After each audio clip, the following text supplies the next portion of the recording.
Eh bien, bonjour les spotters et bienvenue dans notre live hebdomadaire de 15 heures.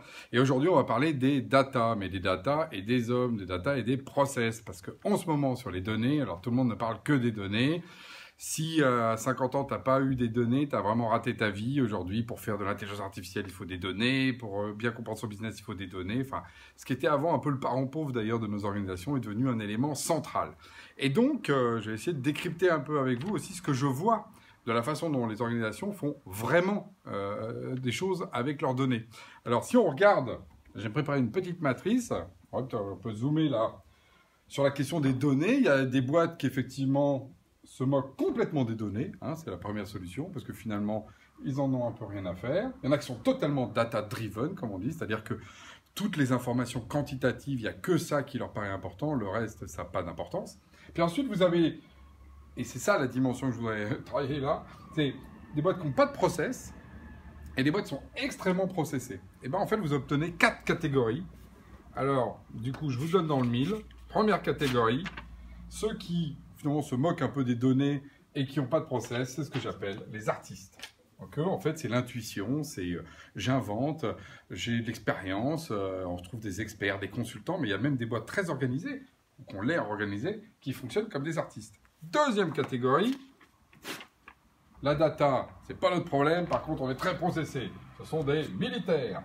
En gros, on les envoie au front, on fonce, on met tout d'un coup des directives pour des centaines de milliers de personnes, tout le monde droit dans ses bottes, c'est le mode militaire.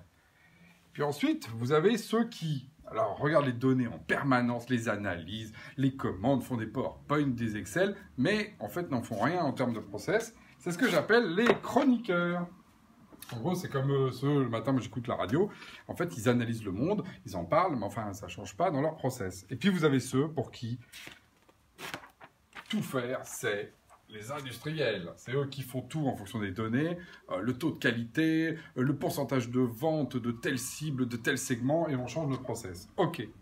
Alors évidemment, on me dirait, comme souvent dans les matrices, on se dit toujours que ceux qui sont en haut à droite sont les meilleurs. Ben non, c'est pas ça la vérité. La vérité du business, et en ce qui concerne les données, moi ce que je dis toujours aux organisations qui se posent des questions là-dessus, la première question c'est qui vous voulez être? Parce que moi je sais pas vous, mais il y avait une chanson qui disait je voulais être un artiste. C'est une très belle position, mais après il faut aussi assumer cette position. Ici, on va avoir des gens qui vont par exemple être très intuitifs, avec beaucoup d'expertise. Les cabinets de conseil en stratégie, par exemple, sont plutôt des artistes. On va peut-être regarder un peu les datas, mais vont plutôt être justement à aller trouver des signaux faibles. Et donc les signaux faibles, on ne les trouve pas dans les datas. Hein, parce que l'industriel, par exemple, lui, ne voit que les problèmes en grande série, par exemple sur ses voitures. Mais ce n'est pas avec ces grandes séries qu'il va inventer des nouvelles voitures. Donc, on voit bien qu'ici, les termes posés, en fait, renvoient vraiment à des postures, et que moi, je vous invite à savoir quelle posture vous avez. Et même pire que ça, quel chemin vous voulez avoir. Vous êtes peut-être un artiste qui voulait devenir un industriel. Moi, je connais plein d'industriels aujourd'hui qui en ont un peu marre d'être que des industriels et qui essayent d'inventer, par exemple, avec justement des start-upers, des artistes qui vont inventer des nouvelles choses. J'ai des gens qui sont des chroniqueurs parce qu'en fait, ils s'aperçoivent qu'ils savent beaucoup de choses, mais ils ont envie de les rendre actionnables, de les bouger. Et dans ces cas-là, ils vont mettre en place des systèmes d'information. Donc, dans cette logique-là, vous êtes toujours en fait en mutation. Et les outils qui sont derrière, c'est ceux qui vont vous permettre la mutation. Le passage, par exemple, d'artiste à chroniqueur, c'est le fait tout simplement d'avoir de l'analytics. De pas seulement faire confiance en intuition, mais faire confiance aux informations. Le passage de chroniqueur industriel, c'est le fait de mettre des outils qui vont actionner votre organisation.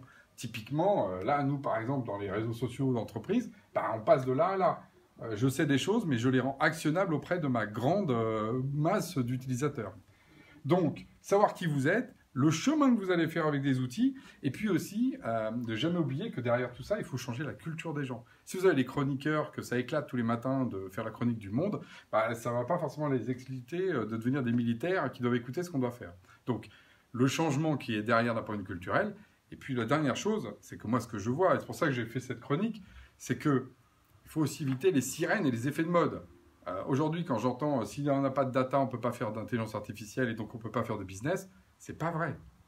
C'est pas vrai, parce qu'aujourd'hui, il y a énormément de cas dans lesquels c'est pas la data, justement, qui va vous permettre de progresser. Ça va être justement, par exemple, d'avoir une nouvelle organisation, un nouveau business model. Ça n'a rien à voir avec les dotés. C'est pas les data qui vont vous sauver de cette situation. Donc, Évitez comme toujours les effets de mode, en particulier autour de la donnée qu'on entend aujourd'hui tout le temps. Par contre, posez-vous la question de votre maturité et vous verrez si demain vous voulez chanter j'ai toujours voulu être un industriel, un chroniqueur. En tout cas, profitez bien de votre position. Sur ce, à la semaine prochaine.